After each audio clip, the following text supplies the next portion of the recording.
Next person we want to introduce, and we really wanted him to kind of have the first word in this conference this year for a number of reasons. And I don't know, the slide didn't pop up during the, what we call the voice of God around.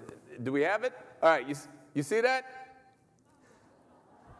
Yeah, it's pretty good, right? Yeah. The young people in our office made that. So, you know the bat signal, right? Yeah, well, this is the gear up signal that was put out. And so our next speaker, I don't think he'd be comfortable if I called him a superhero, but all superheroes need champions. And this man that I'm about to introduce came to Congress as part of the House of Representatives in 2002, as part of the 4th District in Oklahoma. And we knew instantly as an organization, actually, that he was going to be a champion for student success. In fact, the very next year, we gave him that award. We're giving that award out tomorrow to a senator. And since then, he has risen in prominence in the ranks of the House of Representatives and is currently the chair of the Appropriations Subcommittee that oversees the Gear Up program. Now, Gear Up has gone up $47 million in the last 3 years under his leadership.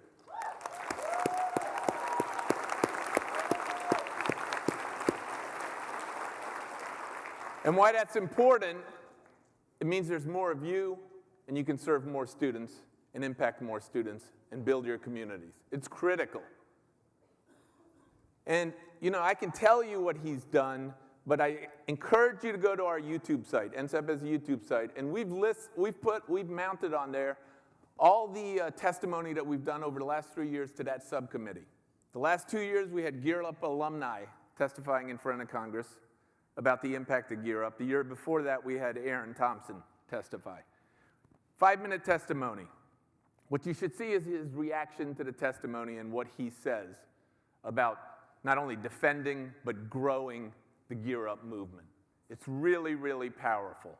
And so when I think of that light going out, you know, in many ways, I think Congressman Tom Cole is the one holding that beacon, shining it up into the sky. And so out of it, maybe anybody we could have brought to this stage over the next 3 days, please join me in giving a very big Gear Up welcome to Congressman Tom Cole.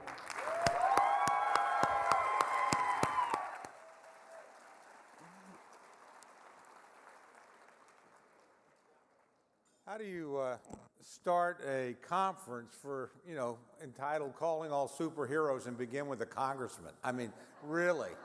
Do you guys look at the polls? I used to be a pollster. I can tell you the average ranking for Congress is like 6%. You take out blood relatives and paid staff, there's not a lot left for you in my business these days. So it's great for me to have an opportunity to come here. I'm going to start with a quick story, which will tell you what people think about Congress, and then talk more importantly about your program. But one of my buddies in Congress, a guy named Dana Rohrabacher, who's sort of an infamous character from California, been here a long time, since '88, but he worked for Ronald Reagan for 8 years before that as a speechwriter. So he's got like a really good ear for a great anecdote. And he comes back and shares them with us. He came back recently and he said, guys, I got a great story for you. It'll tell you what people think about Congress. He said there was a there was a congressman speeding through a school zone. Police officer saw him, recognized him, pulled him over immediately. Goes up to him and says, Congressman, can I see your driver's license? The congressman looks at him and says, well, officer, I don't have one. And just to be honest with you, if I were to open the trunk, you'd find I've got illegal drugs in the trunk. And just to be perfectly honest, if I were to open the glove box, you'd see that I've got an illegal unregistered firearm in there. So the officer immediately pulls his own weapon, says, don't move, I'm calling for backup, radios this all in. The police chief hears the congressman's name, knows this is not good, comes racing out, talks to his officer, walks over to the congressman, said, Congressman, can I see your driver's license? Congressman goes, sure, chief, pulls it out, hands it to him, everything's fine. He said, well, Congressman, do you mind if I look in your trunk? No, absolutely. Goes in there, nothing but the tire and the tire tool.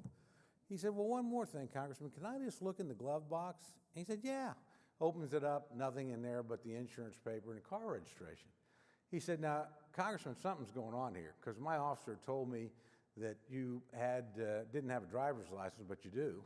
He said you had illegal drugs in the trunk, but you don't. He said you had an illegal, unregistered firearm in the glove box, but there's nothing there. Can you explain this to me? And the congressman just looks at him and says, yeah, and I bet you the son of a gun told you I was speeding too. So that's kind of where we rank.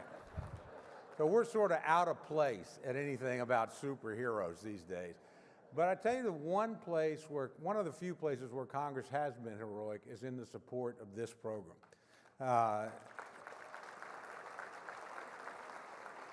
Since 2015, funding here has gone up about 16%, and God willing, and the creek don't rise, it will happen again this year. We'll go into conference not too far from now, and we've plussed up what I would consider, frankly, a modest increase, but at least it's in there in the House bill. We'll see what the Senate has not, they've got a markup, and I think we'll win that fight when we sit down with them. We'll certainly will with the administration as well. So hopefully things will get better. But they're going to get better because of the work that you've been doing. It's an extraordinary program. You know, I see this firsthand in my state of Oklahoma, the difference that it's made in helping people from disadvantaged backgrounds achieve academic success. You know, when you're reaching over 700,000 students at over 3,800 different sites around the country, and usually in the most challenging places and with the most challenged population, and you put them in a position to go on and succeed and turn their lives around, that is the work of superheroes. So I want to thank you. The reason why Congress has supported this program is because you've delivered results. They're measurable results. They're visible results. The one thing I would ask while you're here is that, you know, first of all, just spend your time together, because I know you're going to improve one another's skills and swap stories that lead to more and more success for more and more young people. But if you have a chance, the two favors I'd ask: one, when you're here, get in touch with your member or your senator and ask them, if you possibly can, to be supportive of this program and explain to them what it means. Better yet, get them out to the sites. You know, when they're home in August, you know, see if you can wrangle an invitation, because that's what I find always sells, or sometime in the course of the year. Obviously, August isn't a great month for this in many cases. But, you know, get members out to actually interact with instructors, to actually interact with coaches, to actually interact with students. And believe me, the sale makes itself. I tell that same thing to the TRIO program, which I frankly consider sort of a companion program with you, because you guys start at a certain level and a continuum goes all the way through, hopefully, to a successful conclusion in higher education. So again, I just want to thank you very much for what you're doing. With that, I'm not going to take the full 10 minutes, because I got here a little bit late anyway, and I bet you have to work to get back on schedule. But we will have an interesting August. The Senate will move its version of the bill, the so-called Labor H bill, across the floor in late July. We'll actually start some of the preliminary negotiations at the staff level in August, and I'm hopeful that we could actually arrive at an agreement before the end of the fiscal year and not make you guys stretch all the way out as we do all the time. Wonder if we're going to get funded, wonder if what's going to happen. It's actually possible this year that we could get it done on time, or at least you know, pretty shortly after the end of the fiscal year. So that's my hope and that's my expectation. But with that, just God bless you. Thank you for the work that you do. If we can ever help in any way, please let me know, and have a great 3 days. Bye.